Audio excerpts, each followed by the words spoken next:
today we will be setting up the window bird feeder. So it comes with a little slot that holds the bird seeds, a little bird house where the bird can sit on here. This is all made of acrylic, and it also comes with these 4 little suction cups. So on the back right here, it has these 4 holes, and this is where you put the suction cups. But before we do so, we need to peel off this little film so that we can make it transparent.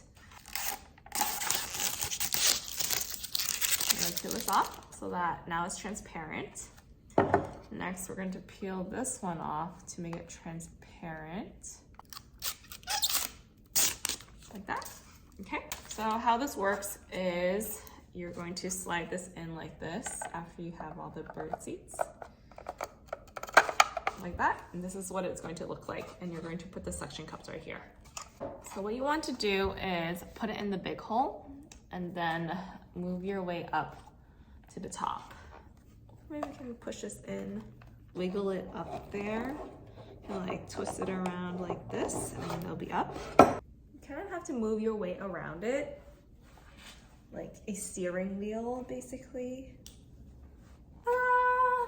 So now the suction cup is in, and you're going to put this in like this,